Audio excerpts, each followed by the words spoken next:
Welcome back, everyone. I am Psycho Emerald. Today I'm back with yet another Star Wars The Vintage Collection action figure unboxing and review. Today I have Boba Fett from Tatooine from his appearance in the Book of Boba Fett. Now, the Book of Boba Fett was definitely a show, to say the least. And while it was not my favorite of the Disney Plus Star Wars shows, Boba looked pretty dang cool in the show, so I've had my eye on this figure. I think this is honestly kind of like the best look for Boba, other than his original trilogy look, because I think what's so cool about this is, unlike the re-armored look, that's just fully clean, just fresh repainted, this one has a little bit of wear and tear to it, which is something that's been very distinct to Boba's look, like in the original trilogy ever since we first saw him. So I think this is probably the best one. Mix that with the fact that the undersuit is black, so the bright colors kind of stand out on it. I think that's really cool. And I've had my eye on this figure for quite a while, and I picked it up on Dorkside when it was on sale for $18, and now it's gone down to $14. So I probably should have waited a little bit before ordering it, but I don't mind. Picked it up for about $18, which I thought was a reasonable price, because originally this was a pretty overpriced figure, like definitely, just because they put it in this like deluxe style box. They're like, okay, now let's charge $13 extra for it. So you had to pay like $27 or something like that to get this guy, which I think is pretty ridiculous. So I wasn't going to drop that much on a 3 3/4 inch Star Wars figure. So I waited till it went down a little bit because I did really want to have this figure. But yeah, this is going to be my first experience with the plastic-free packaging, which I know a lot of people are bent out of shape about. Me personally, I think it's good for the environment, of course, but I'm not super happy with the change because I like being able to have the window. Like, I don't need the window, but I like having the window on the box, and I'm glad that they're keeping TVC with the bubble. Like, they're not going to do all TVC. Like, this is just kind of an experiment that they tried with the deluxe sets. So I'm glad they're not sticking with this. But yeah, let's check out the package anyway, the plastic-free deluxe style package. We have Star Wars The Book of Boba Fett and a shot of the figure with the helmet off right there. On the front, we have this actually really, really cool photo of the figure, and then this little like vintage retro style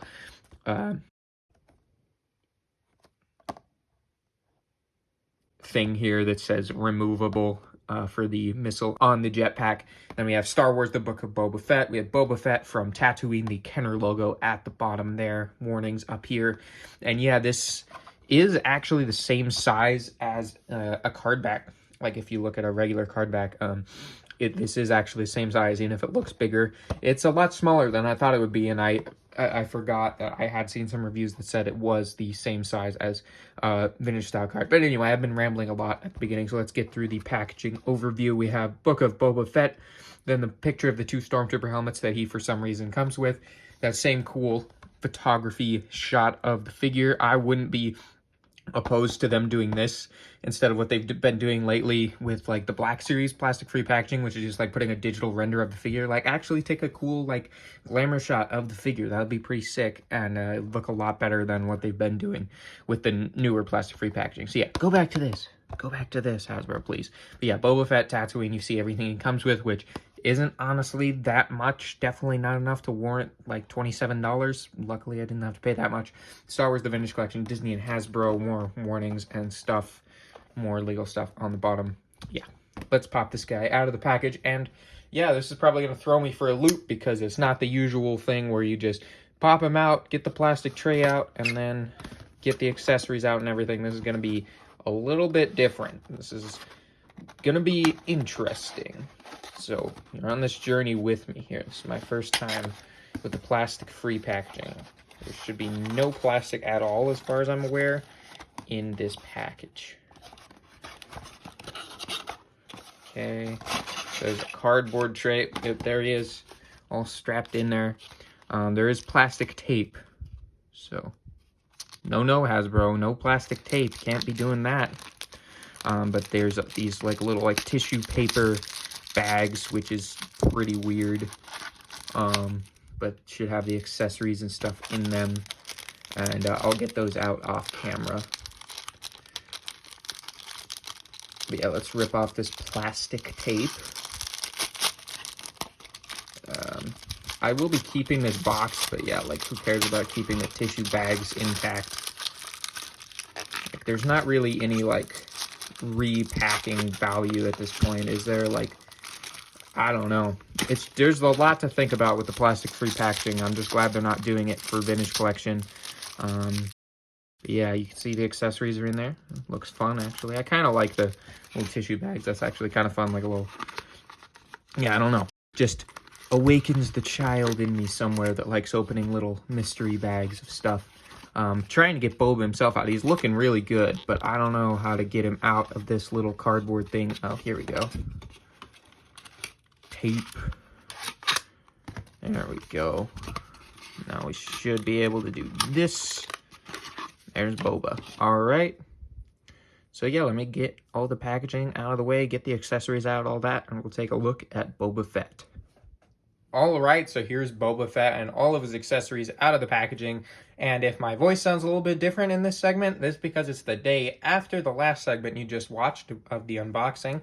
And I just woke up this morning and I was sick randomly. So there you have it. I'm sick today, and I recorded the entire review yesterday, but I've been thinking about it, and I thought, what should I do with myself while I'm at home sick? And I thought, you know, I could really do a better job on that Boba Fett review. So let's check out the figure first. And first up, that head sculpt looks pretty amazing. Looks a lot like Tamara Morrison, and I really, really do like it. I think the scarring maybe could have been a little bit more pronounced. It is there, but it's mostly just some little paint apps on his face. But it does look fine. And if we want to talk about the helmet looks super nice. Got the chipping and weathering, which, like I said, is what I like about this, is that it has a little bit of chipping, even if it is kind of a repainted new look for Boba. And the helmet pops nicely right onto his head, and it looks really nice. Doesn't look too big or anything like that. And if you look at all the paint app details, it's pretty amazing for how small the figure is. You've got, you know, the whistling birds right there on the gauntlet, all the paint apps there, and then here on the belt, you've got really good paint apps as well. More on this. And then on the legs, you've got his yellow armor knee pads down there, and his kind of maroon brown boots with the gray toes to them look really nice. Boba Fett's signature kind of insignia there on his chest plate, which also looks really nice, has kind of the chipping and weathering effect on it, which is really, really cool. The yellow shoulder pads look nice, has the Mandalorian signet there. And on the back, that's where you can attach the jetpack, which we can look at now. Also has really nice paint apps on it with different colors applied there really nicely. Got this one kind of like half circle peg type thing, pegs right into that right there, and boom. And then we got one of the effect pieces, which this is kind of useless, honestly, because it doesn't like stay standing up. It just slots right in there, but it is cool, I guess, that they added that little fire flame effect piece to make it look like it's launching out, even if you can't actually display it like that. But that does actually look pretty nice on his back, fits nicely there. Really like that. And then down here, forgot to mention, we've got the soft goods or fabric or cloth, whatever you want to call it, skirt piece down here, which looks pretty nice. I think that looks really good. Love it when they use fabric. Doesn't hinder the articulation, and it just adds a little bit more realism to the figure, which I think is really, really cool. You got more paint apps on the back of the belt there as well. Lots of really good paint applications on this figure. But we also have more effect pieces like these flame effects, which you can pop in. A little bit of difficulty there, but at least they're rubbery and you can pop them in like that. But I wouldn't really ever use that unless I had a flight stand for him, which I think if he had come with a flight stand, that definitely would have warranted the very high price point this guy originally went for. And I also, let's set him down. He also comes with, there we go.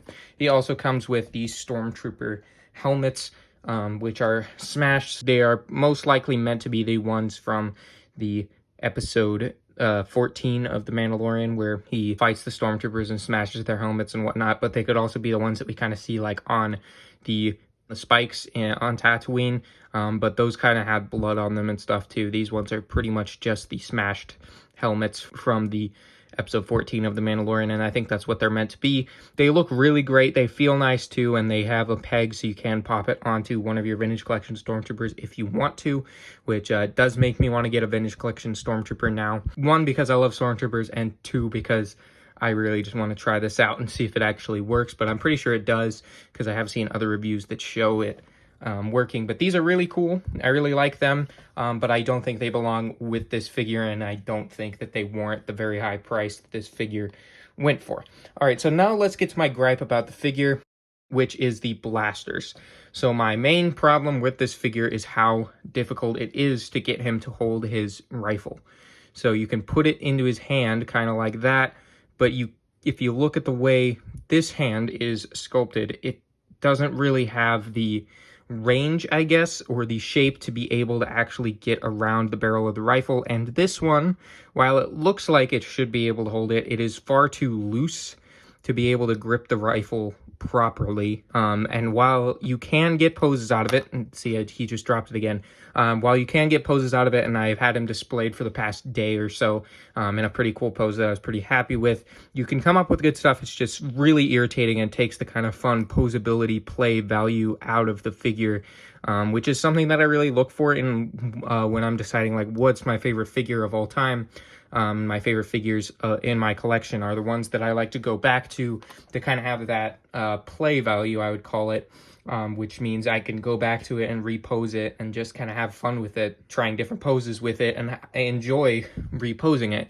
And I don't get that from this figure because of how irritating it is to try to get him to hold his iconic blaster. But I guess we could talk about the blaster itself. Getting away from that negative note, we could talk about the positives. The blaster has really nice paint apps on it. You can see that kind of shiny silver there on the barrel. It looks super nice, and the brown on the stock, and it's super well sculpted. Looks pretty much completely accurate from as far as I can remember. Looks super nice representation of Boba Fett's iconic EE3 blaster. But yeah, he can't really hold it all that well. You can slide it into his hand there, but as soon as you start moving it, it's going to try to pop out. And as soon as you touch it, really, or breathe on it, it seems like it'll just come out. And that's really, really annoying. The best pose, or my favorite at least, that I've been able to do is just the standing with the hands rested on the blaster. You could probably see what I'm trying to go for here. But I'll do that off camera because, as you guys can see, it's really not fun to try to get him to hold this blaster. So that was my main problem with the figure.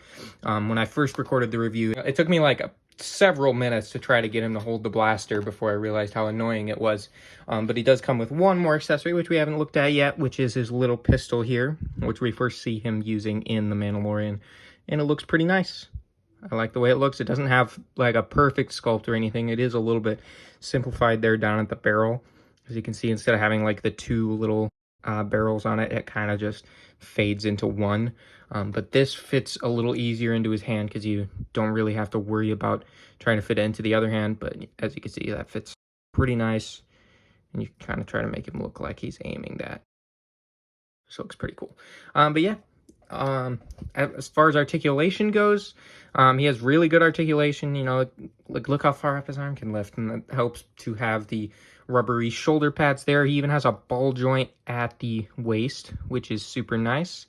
The head has nice expressive tilt and whatnot, and yeah, pretty much once again on par with Black Series figure. You know, you have thigh swivels and hinge and swivels at the knees. Oh wait, knees do not actually swivel, pardon me.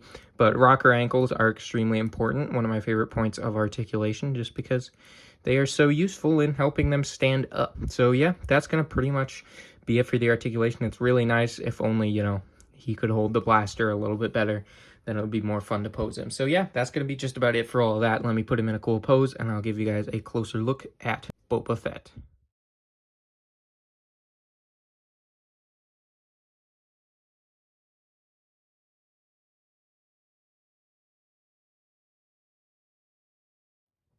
Alright, so that's going to just about do it for my review of the Boba Fett from Tatooine. I really like this figure overall. I think the head sculpt is amazing and all the detailing is amazing. And even the articulation is really good. Yeah, has some issues with it. But overall, it's a really good figure and I'd recommend picking it up. But definitely not for full price. This guy I would not pay the full price for, which is like $25 or $26 or whatever it was.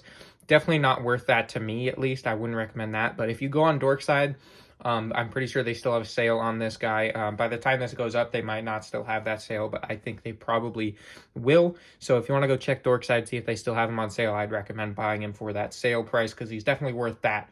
Really good TVC figure, really enjoy him, even if he does have some minor little annoyances. But yeah, overall, really nice figure. I definitely recommend picking it up if you can find him on sale. Hope you guys really enjoyed this review. If you did, please leave a like. If you like Star Wars The Vintage Collection action figure unboxing reviews, that is a lot of what I do on my channel. I do Vintage Collection, Black Series, Marvel Legends, and pretty much whatever I'm adding to my collection.